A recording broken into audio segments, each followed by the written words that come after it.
दोस्तों नमस्कार। मैं नाथ सोनांचली कथा कहानी और उपन्यास के संग के साथ पुनः हाजिर हूँ। दोस्तों इस समय हम लोग सुन रहे हैं प्रेमचंद के लिखे गए उपन्यास निर्मला का वाचन। दोस्तों अब तक मैं उपन्यास निर्मला के 14 अध्याय तक का वाचन अपने पिछले वाचन के क्रम में कर चुका हूँ। अब लीजिए सुनिए उपन्यास निर्मला के 15वें अध्याय का वाचन मेरे अर्थात नाथ सोनांचली के स्वर में। महीना कटते देर न लगी। विवाह का शुभ मुहूर्त आ पहुंचा। मेहमानों से घर भर गया। मुंशी तोताराम एक दिन पहले ही आ गए और उनके साथ निर्मला की सहेली भी आई।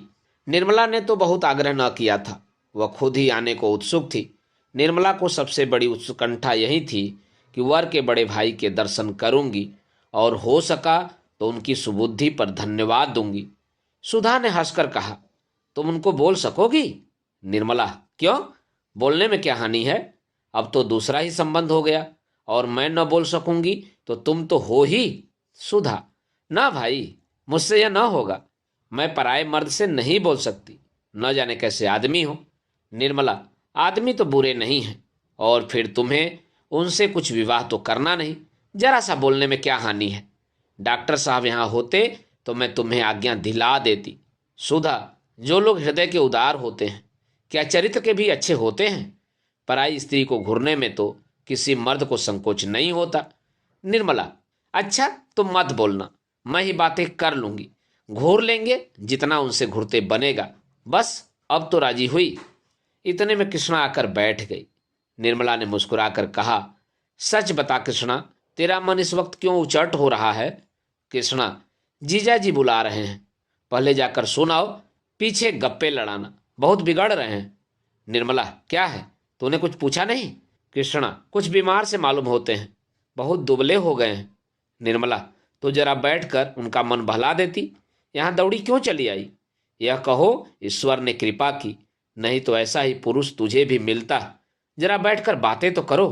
बुढ़े बातें बड़ी लच्छेदार करते हैं, जवान इतने डिंगियल नहीं होते। कृष्णा, नहीं बहन, तुम जाओ, मुझसे तो वहां नहीं बैठा जाता। निर्मला चली गई तो सुधा ने कृष्णा से कहा, अब तो बारात आ गई होगी, द्वार पूजा क्यों नहीं होती? कृष्णा, क्या जाने बहन, शास्त्री जी सामान इकट्ठा कर रहे हैं। सुधा, सुना है दुल्हा की भावज बड़ी कड़े स्वभाव की स्त्री है। कृष्णा, कैसे मालूम? सुधा, मैंने सुना है, इसीलिए चेताए देती हूं, चार बातें गम खाकर रहना होगा। कृष्णा, मेरी झगड़ने की आदत ही नहीं, जब मेरी तरफ से कोई शिकायत ही न पावेंगी तो क्या अनायास ही बिगड़ेंगी? सुधा, हाँ सुना तो ऐसा ही है, झूठ मूठ लड़ा करती हैं। कृष्णा, मैं तो 100 बात की एक बात जानती हूं, नम्रता पत्थर को भी मोम कर देती है। सहसा शोर मचा, बारात आ रही है।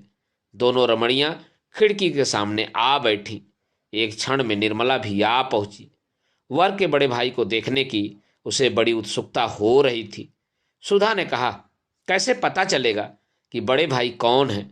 निर्मला, शास्त्री जी से पूछूं तो मालूम हो। हाथी पर तो कृष्णा के ससुर महाशय हैं। अच्छा, डॉक्टर साहब यहाँ कैसे आ पहुंचे? वह घोड़े पर हैं, देखती नहीं हो? सुधा, हाँ हैं तो वही। निर्मला, उन लोगों से मित्रता होगी, कोई संबंध तो नहीं है? सुधा, अब भेंट हो तो पूछूं, मुझे तो कुछ नहीं मालूम। निर्मला, पालकी में जो महाशय बैठे हुए हैं वह तो दूल्हा के भाई जैसे नहीं दिखते। सुधा, बिल्कुल नहीं, मालूम होता है सारी देह में पेट ही पेट है। निर्मला, दूसरे हाथी पर कौन बैठा हुआ है, समझ में नहीं आता। सुधा, कोई हो, दूल्हा का भाई नहीं हो सकता, उसकी उम्र नहीं देखती हो, 40 के ऊपर होगी। निर्मला, शास्त्री जी तो इस वक्त द्वार पूजा की फिक्र में है, नहीं तो उनसे पूछती। संयोग से नाई आ गया। संदूकों की कुंजियां निर्मला के ही पास थीं। इस वक्त द्वारचार के लिए कुछ रुपए की जरूरत थी, माता ने भेजा था। यह नाई भी पंडित मोटेराम जी के साथ तिलक लेकर गया था। निर्मला ने कहा, क्या अभी रुपए चाहिए? नाई, हाँ बहन जी, चलकर दे दीजिए। निर्मला, अच्छा चलती हूँ, पहले यह बता, तू दुल्हा के बड़े भाई को पहचानता है? नाई, पहचानता काहे नहीं, वह क्या सामने है? निर्मला, कहाँ, मैं तो नहीं देखती। नाई, अरे वह क्या घोड़े पर सवार हैं, वही तो हैं। निर्मला ने चकित होकर कहा, क्या कहता है, घोड़े पर दूल्हे के भाई हैं? पहचानता है या अटकल से कह रहा है? नाई, अरे बहन जी, क्या इतना भूल जाऊंगा? अभी तो जलपान का सामान दिया चला आता हूं। निर्मला, अरे यह तो डॉक्टर साहब हैं, मेरे पड़ोस में रहते हैं। नाई, हाँ हाँ वही तो, डॉक्टर साहब ही हैं। निर्मला ने सुधा की ओर देखकर कहा, सुनती हो बहन इनकी बातें? सुधा ने हंसी रोक कर कहा, झूठ बोलता है। नाई, अच्छा साहब झूठ ही सही, अब बड़ों के मुंह कौन लगे, अभी शास्त्री जी से पूछवा दूंगा, तब तो मानिएगा। नाई के आने में देर हुई तो मोटे राम खुद आंगन में आकर शोर मचाने लगे। इस घर की मर्यादा रखना ईश्वर के ही हाथ है। नाई घंटे भर से आया हुआ है और अभी तक रुपए नहीं मिले। निर्मला, जरा यहाँ चले आइएगा। शास्त्री जी, कितने रुपए की दरकार है, निकाल दो। शास्त्री जी भुनभुनाते और जोर जोर से हाँफते हुए ऊपर आए और एक लंबी सांस लेकर बोले, क्या है, यह बातों का समय नहीं है, जल्दी से रुपए निकाल दो। निर्मला, लीजिए निकाल तो रही हूं, अब क्या मुंह के बल गिर पड़ूं? पहले यह बताइए कि दुल्हा के बड़े भाई कौन है? शास्त्री जी, राम राम, इतनी सी बात के लिए मुझे आकाश पर लटका दिया। नाई क्या न पहचानता था? निर्मला, नाई तो कहता है कि वह जो घोड़े पर सवार हैं वही हैं। शास्त्री जी, तो फिर और किसे बता दे, वही तो हैं ही। नाई, घड़ी भर से कह रहा हूं पर बहन जी मानती ही नहीं।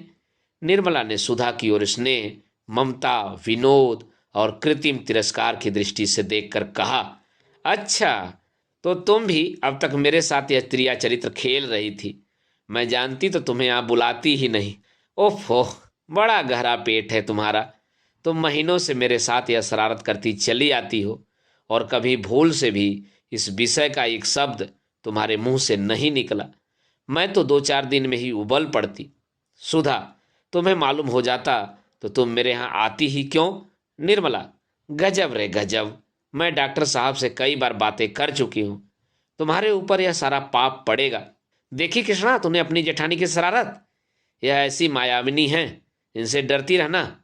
कृष्णा, मैं तो ऐसी देवी के चरण धो धोकर माथे चढ़ाऊंगी, धन्य भाग कि उनके दर्शन हुए। निर्मला, अब समझ गई, रुपए भी तुम्ही ने भिजवाए होंगे। अब सिर हिलाया तो सच कहती हूं, मार बैठूंगी। सुधा, अपने घर बुलाकर मेहमानों का अपमान नहीं किया जाता। निर्मला, देखो तो अभी कैसी कैसी खबरें लेती हूं। मैंने तुम्हारा मान रखने को जरा सा लिख दिया था और तुम सचमुच आ पहुंची। भला वहां वाले क्या कहते होंगे? सुधा, सबसे कहकर आई हूं। निर्मला, अब तुम्हारे पास कभी न आऊंगी। इतना तो इशारा कर देती कि डॉक्टर साहब से पर्दा रखना। सुधा, उनके देख लेने से ही कौन बुराई हो गई? न देखते तो अपनी किस्मत को रोते कैसे, जानते कैसे कि लोभ में पड़कर कैसी चीज खोई। अब तो तुम्हें देखकर लाला जी हाथ मल कर रह जाते हैं। मुंह से तो कुछ नहीं कहते पर मन में अपनी भूल पर पछताते हैं। निर्मला, अब तुम्हारे घर कभी न जाऊंगी। सुधा, अब पिंड नहीं छूट सकता। मैंने कौन तुम्हारे घर की राह नहीं देखी है। द्वार पूजा समाप्त हो चुकी थी। मेहमान लोग बैठे जलपान कर रहे थे। मुंशी तोताराम के बगल में ही डॉक्टर सिन्हा बैठे हुए थे। निर्मला ने कोठे पर चीख की आड़ से उन्हें बैठे देखा और कलेजा थाम कर रह गई। एक आरोग्य, औवन और प्रतिभा का देवता था, दूसरा इस विषय में कुछ न कहना ही उचित है। निर्मला ने डॉक्टर साहब को सैकड़ों ही बार देखा था पर आज उसके हृदय में जो विचार उठे वे कभी न उठे थे। बार बार यही जी चाहता था कि बुलाकर खूब फटकारूं, ऐसे ऐसे ताने मारूं कि वह भी याद करे, रुला रुला कर छोड़ूं, मगर सहम करके रह जाती थी। बारात जनवा से चली गई थी। भोजन की तैयारी हो रही थी। निर्मला भोजन के थाल चुनने में व्यस्त थी। सहसा महरी ने आकर कहा, बिटिया, तुम्हें सुधा रानी बुला रही हैं, तुम्हारे कमरे में बैठी हैं। निर्मला ने थाल छोड़ दिया और घबराई हुई सुधा के पास आई, मगर अंदर कदम रखते ही ठिठक गई। डॉक्टर सिन्हा खड़े थे। सुधा ने मुस्कुराकर कहा, लो बहन, बुला दिया, अब जितना चाहो फटकारो, मैं दरवाजा रोके खड़ी हूं, भाग नहीं सकते। डॉक्टर साहब ने गंभीर भाव से कहा, भागता कौन है, यहां तो सिर झुकाए खड़ा हूं। निर्मला ने हाथ जोड़कर कहा, इसी तरह सदा कृपा दृष्टि रखिएगा, भूल न जाइएगा, यही मेरी विनय है। कृष्णा के विवाह के बाद सुधा चली गई, लेकिन निर्मला मैके में ही रह गई। वकील साहब बार बार लिखते थे पर वह न जाती थी। वहां जाने को उसका जी न चाहता था। वहां कोई ऐसी चीज न थी जो उसे खींच ले जाए। यहाँ माता की सेवा और छोटे भाइयों की देखभाल में उसका समय बड़े आनंद से कट जाता था। वकील साहब खुद आते तो शायद वह जाने को राजी हो जाती, लेकिन इस विवाह में मोहल्ले की कई स्त्रियों ने उनकी वह दुर्गति की थी कि बेचारे आने का नाम ही न लेते थे। सुधा ने भी कई बार पत्र लिखा, पर निर्मला ने उसमें भी हिले हवाले किए। आखिर एक दिन सुधा ने नौकर को साथ लिया और स्वयं आ धमकी। जब दोनों गले मिल चुकी तो सुधा ने कहा, तुम्हें तो वहां जाते मानो डर लगता है। निर्मला, हाँ बहन, डर तो लगता है। ब्याह की गई 3 साल बाद आई, अब की तो वहां उम्र ही खत्म हो जाएगी, फिर कौन बुलाता है और कौन आता है। सुधा, आने को क्या हुआ, जब जी चाहे चली आना, वहां वकील साहब बेचैन हो रहे हैं। निर्मला, बहुत बेचैन, रात को शायद नींद न आती हो। सुधा, बहन, तुम्हारा कलेजा पत्थर का है। उनकी दशा देखकर तरस आता है। कहते थे घर में कोई पूछने वाला नहीं, न कोई लड़का न बाला, किससे जी बहलावें। जब से दूसरे मकान में उठाए हैं बहुत दुखी रहते हैं। निर्मला, लड़के तो ईश्वर के दिए दो दो हैं। सुधा, उन दोनों की तो बड़ी शिकायत करते थे। जिया राम तो अब बात ही नहीं सुनता, तुर्की बतुर्की जवाब देता है। रहा छोटा, वह भी उसी के कहने में है। बेचारे बड़े लड़के को याद करके रोया करते हैं। निर्मला, जिया राम तो शरीर न था, वह बदमाशी कब से सीख गया। मेरी तो कोई बात न टालता था, इशारे पर काम करता था। सुधा, क्या जाने बहन, सुनी कहता है आप ही ने भैया को जहर देकर मार डाला, आप हत्यारे हैं। कई बार तुमसे विवाह करने के लिए ताने दे चुका है। ऐसी ऐसी बातें कहता है कि वकील साहब रो पड़ते हैं। अरे और तो क्या कहूं, एक दिन पत्थर उठाकर मारने दौड़ा था। निर्मला ने गंभीर चिंता में पड़कर कहा, यह लड़का तो बड़ा शैतान निकला। उससे यह किसने कहा कि उसके भाई को उन्होंने जहर दे दिया है। सुधा, वह तुम्ही से ठीक होगा। निर्मला को यह नई चिंता पैदा हुई। अगर जिया का यही रंग है, अपने बाप से लड़ने पर तैयार रहता है, तो मुझसे क्यों दबने लगा। वह रात को बड़ी देर तक इसी फिक्र में डूबी रही। मनसाराम की आज उसे बहुत याद आई। उसके साथ जिंदगी आराम से कट जाती। इस लड़के का जब अपने पिता के सामने ही यह हाल है, तो उनके पीछे उनके साथ कैसे निभाह होगा। घर हाथ से निकल ही गया, कुछ न कुछ कर्ज अभी सिर पर होगा ही। आमदनी का यह हाल, ईश्वर ही बेड़ा पार लगावेंगे। आज पहली बार निर्मला को बच्ची की फिक्र पैदा हुई। इस बेचारी का न जाने क्या हाल होगा। ईश्वर ने यह विपत्ति भी सिर डाल दी। मुझे तो इसकी जरूरत न थी। जन्म ही लेना था तो किसी भाग्यवान के घर जन्म लेती। बच्ची उसकी छाती से लिपटी हुई सो रही थी। माता ने उसको और भी चिमटा लिया, मानो कोई उसके हाथ से उसे छीने लिए जाता है।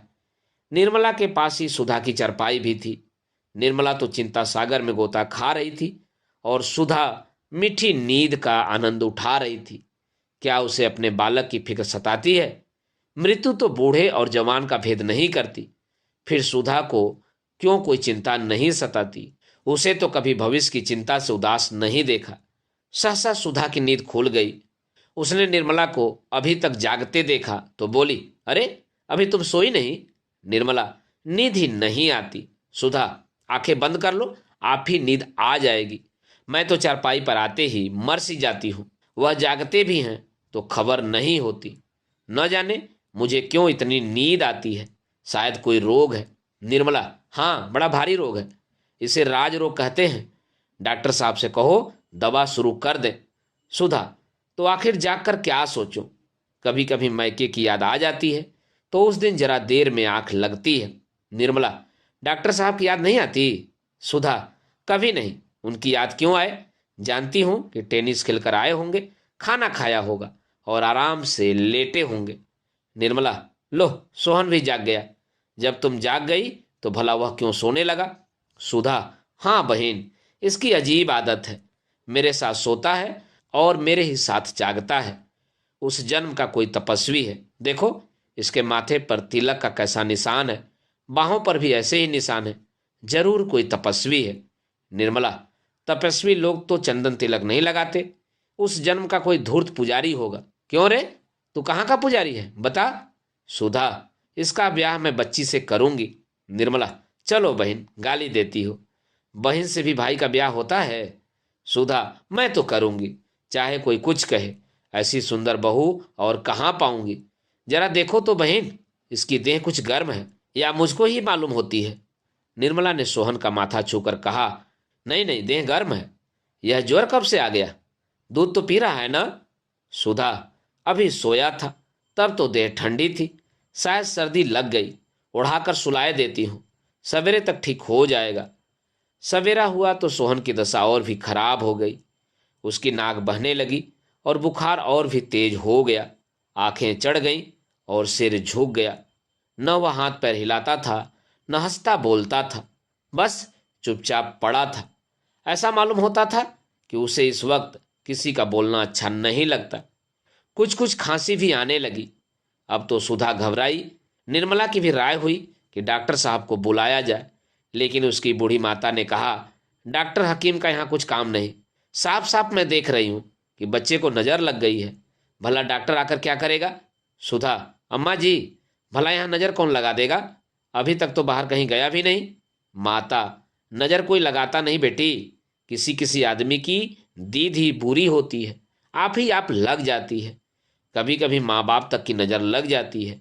जब से आया है एक बार भी नहीं रोया। चोचले बच्चों की यही गति होती है। मैं तो इसे हुकूमतें देखकर डरी थी कि कुछ न कुछ अनिष्ट होने वाला है। आंखें नहीं देखती हो कितनी चढ़ गई है? यही नजर की सबसे बड़ी पहचान है। बुढ़िया महरी और पड़ोस की पंडिताइन ने इस कथन का अनुमोदन कर दिया। बस महंगू ओझा बुला लिया गया।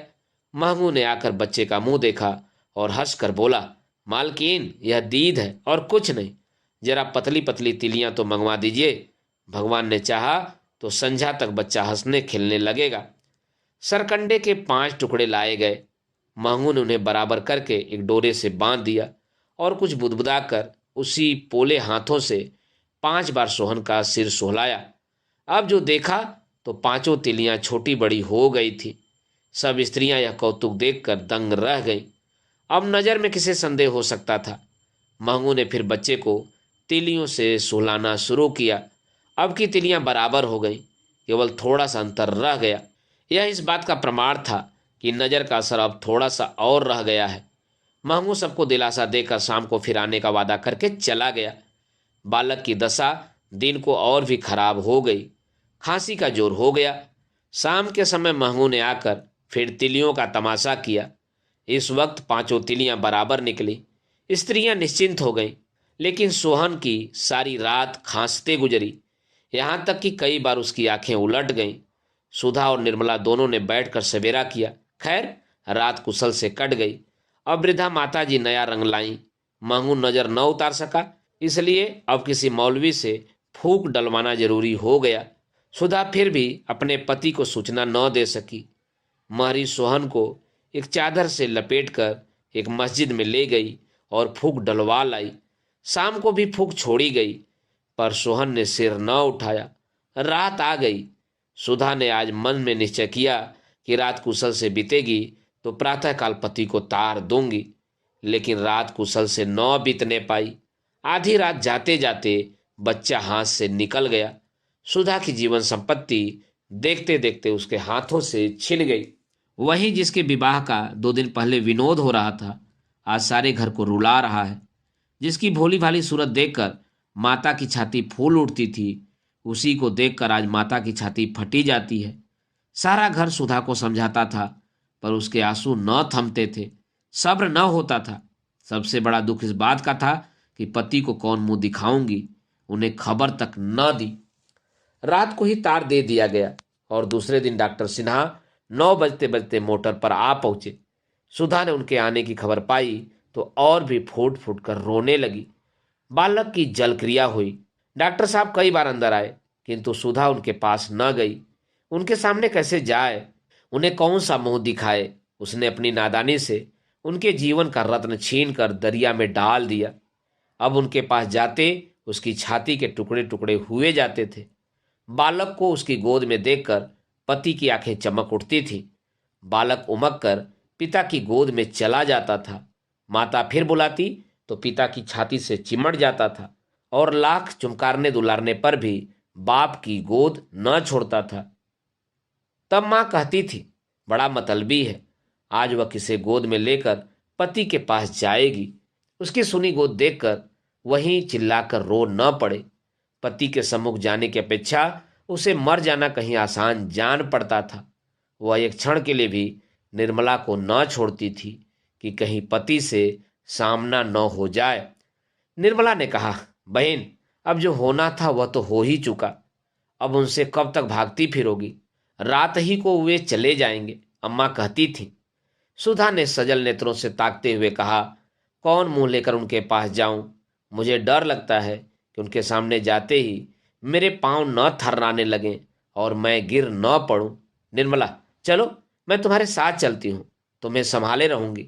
सुधा, मुझे छोड़कर भाग तो न आओगी? निर्मला, नहीं नहीं, भागूंगी नहीं। सुधा, मेरा कलेजा तो अभी से उमड़ा आता है। मैं इतना घोर वज्रपात होने पर भी बैठी हूं। मुझे यही आश्चर्य हो रहा है। सोहन को वह बहुत प्यार करते थे। बहन, न जाने उनके चित्त की क्या दशा होगी। मैं उन्हें ढांढस क्या दूंगी? आप ही रोती रहूंगी। क्या रात को ही चले जाएंगे? निर्मला, हाँ, अम्मा जी यही कहती थी, छुट्टी नहीं ली है। दोनों सहेलियां मर्दाने कमरे की ओर चलीं, लेकिन कमरे के द्वार पर पहुंचकर सुधा ने निर्मला को विदा कर दिया। अकेली कमरे में दाखिल हुई। डॉक्टर साहब घबरा रहे थे कि न जाने सुधा की क्या दशा हो रही है। भांति भांति की शंकाएं मन में आ रही थी। जाने को तैयार तो बैठे थे, लेकिन जी न चाहता था। जीवन शून्य सा मालूम होता था। मन ही मन कूड़ रहे थे। अगर ईश्वर को इतनी जल्दी यह पदार्थ देकर छीन लेना था तो दिया ही क्यों? उन्होंने तो कभी संतान के लिए ईश्वर से प्रार्थना न की थी। वह आजन्म निसंतान रह सकते थे, पर संतान पाकर उससे वंचित हो जाना उन्हें असहज जान पड़ता था। क्या सचमुच मनुष्य ईश्वर का खिलौना है? यही मानव जीवन का महत्व है। वह केवल बालकों का घरौदा है, जिसके बनने का न कोई हेतु है न बिगड़ने का।